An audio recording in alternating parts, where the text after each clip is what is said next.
Et non pas tout à coup, brusquement, brutalement, non, très mollement. J'ai pris 50 centimètres d'avance sur elle, tout en tournant le corps et en freinant. Elle est restée droite en ralentissant pour venir mourir contre moi, contre ma poitrine, contre mon corps. J'ai entouré ses épaules avec mes bras. Elle n'a pas sorti ses mains de ses poches. Elle était devenue très dressée. Et j'y ai frôlé les lèvres. Le premier soir, elle n'a rien dit. Le lendemain, même tabac, on a pris la même direction. On s'est arrêté devant la même villa. Une villa que par la suite j'ai vue inoccupée. Et j'ai, quelques jours après, essayé de, très lentement, d'entr'ouvrir mes lèvres, d'entr'ouvrir les siennes et d'avancer à peine mes dents. Et ma langue entre. Elle n'a rien fait. Puis ensuite, elle s'est reculée. Et les jours suivants, on n'a plus fait cette cavalcade, on n'est plus remonté dans Saint-Cloud, dans le haut de Saint-Cloud. Il fallait attendre. Il fallait attendre, j'étais pas pressé.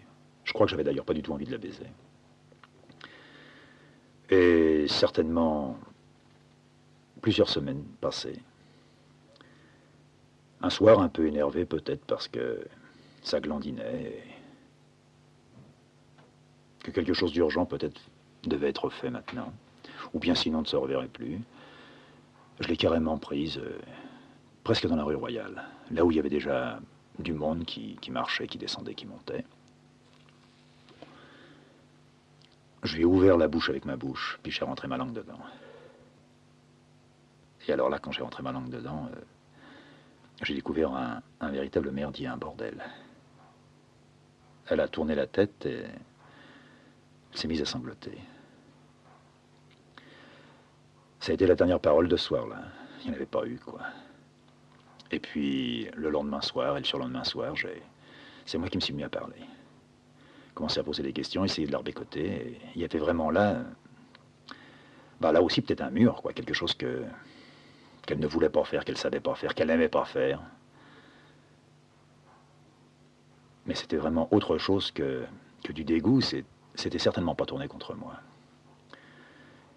Et ça a duré, ça fait plus que farcir, ça a brûlé, ça a attaché. Ça a été fini, on s'est plus jamais bécoté. Jusqu'à ce qu'un jour, ne l'ayant plus vu, et moi j'avais quitté Besançon. Je l'ai recroisée. Alors elle est venue très franchement, très droitement devant moi. Puis elle m'a demandé comment j'allais, où je travaillais maintenant. Elle m'a montré ses petites pognes, c'était toujours les mêmes. Elle était restée dans le caoutchouc. Elle rigolait. Puis elle m'a dit montre-moi les tiennes. Alors je lui ai montré, elle m'a dit qu'elle y pensait souvent. Puis elle a regardé mes ongles et c'était la période où mes ongles, je m'étais mis à les faire reluire. J'avais découvert dans une parfumerie un petit engin en bois avec dessus tendu un morceau de peau. Peut-être une peau de chamois ou quelque chose de blanc quand même, de clair. Et que si on le passait sur les ongles très vite, comme si on astiquait une paire de godasses, les ongles se mettaient à briller tout comme s'ils avaient été vernis. Alors en montrant mes mains, elle a vu les ongles. Et elle m'a dit, mais qu'est-ce que tu fais avec? Alors j'y ai dit en rigolant que j'avais un outil, je lui ai sorti l'outil, je lui ai montré. Elle n'avait jamais vu ça. Elle m'a dit qu'avec moi pour avoir des idées pareilles. Gratter dans une usine et se faire briller les ongles. Mais elle n'a pas dit que j'étais une gonzesse comme le vieux pouvait le dire. Puis j'ai vu qu'elle avait envie de parler. Alors ça a été facile. J'avais envie de l'entendre. Et comme toujours, nous, ça aboutissait toujours sur les bords de la Seine.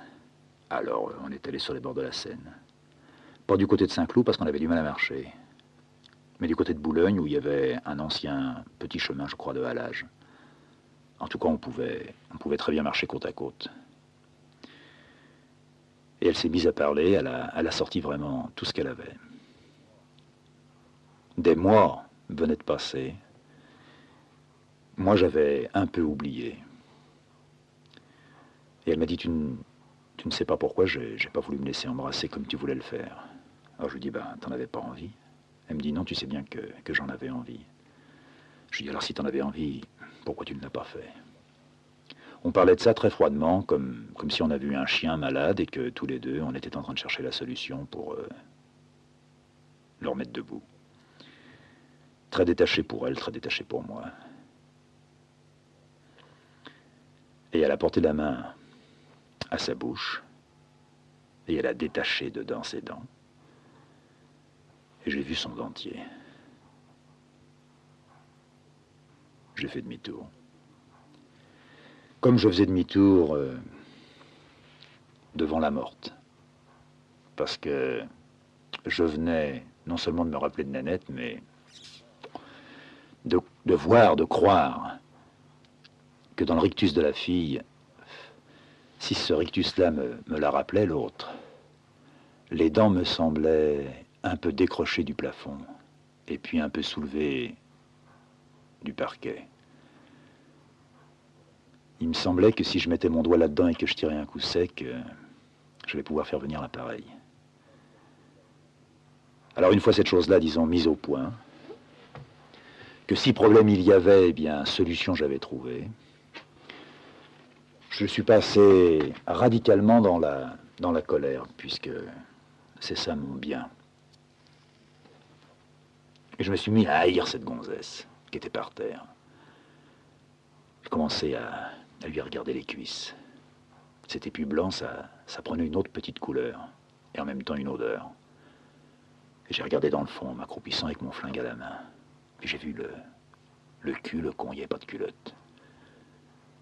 Et si j'avais pas eu peur de tirer un coup de pétard et d'alerter les autres, je crois que j'aurais tiré dans le sexe. J'aurais voulu voir la balle sortir au ralenti, entre les dents, et les dents se refermer sur elle comme un vieux mégot. Je ne l'ai pas fait. Je l'ai reviré la gueule contre la terre, puis j'ai regardé sa nuque. Alors là, il y avait déjà des mouches.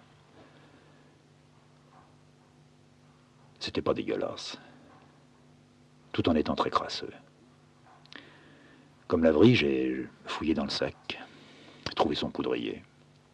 Je l'ai ouvert, j'ai senti. Belle odeur. La bonne odeur, naturelle. Pas violente. Pas comme chez nous quand on avait quelque chose à cacher. Mon après-midi s'est passé comme ça, à fouiller là-dedans, et il était à peu près sans doute 6 heures quand Lavry devait venir me relever. Je l'ai vu s'approcher de moi.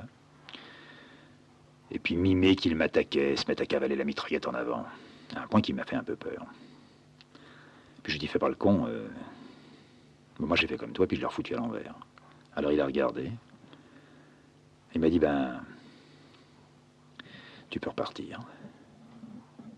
Il avait l'air encore plus calme que le matin. Je suis arrivé dans le bois. Et je crois que j'aurais pu dormir. Mais Michel était là. Il avait au pied 2 outils que, tout de suite, j'ai utilisés mentalement. Il y avait 2 bêches. Alors je me suis mis à ne pas comprendre pourquoi Lavry arrivant maintenant, il ne lui avait pas donné les 2 bêches. Alors je lui ai pas posé la question, on avait déjà compris tous les deux.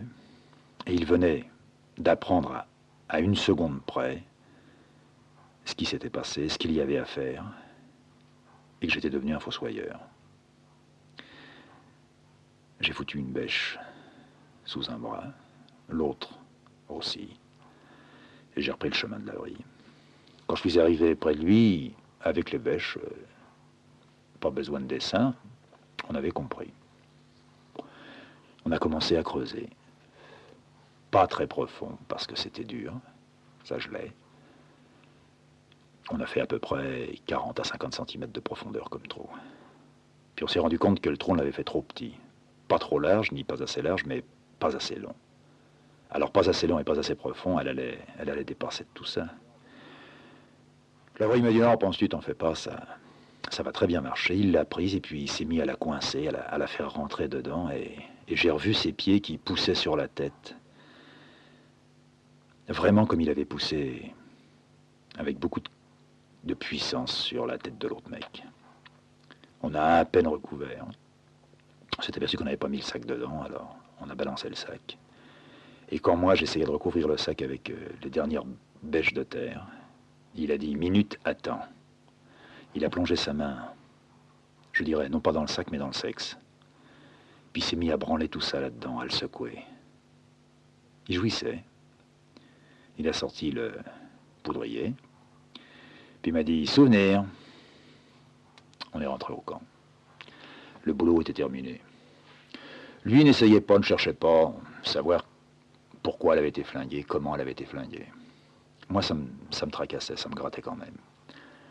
Alors de temps en temps, surtout le soir, quand le vieux dormait avec nous ou s'allongeait à côté de nous, je lui disais ou je lui posais des questions. Je venais de très loin, je faisais un grand détour avant d'arriver à elle. Et comme il voyait que ça commençait à prendre un peu trop d'ampleur dans mon crâne, il m'a dit, je vais te dire ce qu'il y avait. Ça va bien te la situer, et de toute façon, t'as jamais regretté, mais t'as pas à avoir peur. Il a été très, très délicat, très discret. Très rapidement, en l'espace de 4 ou 5 phrases, j'ai appris que cette fille-là avait été butée par un des gars, un des nôtres, que cette fille venait, tournait dans les petits villages pas très loin de ce qu'il est convenu d'appeler des maquis, des forêts, qu'elle se faisait baiser, qu'elle faisait parler les mecs, que les mecs parlaient parce qu'ils étaient cons, et que quelque temps après, les mecs se faisaient lessiver.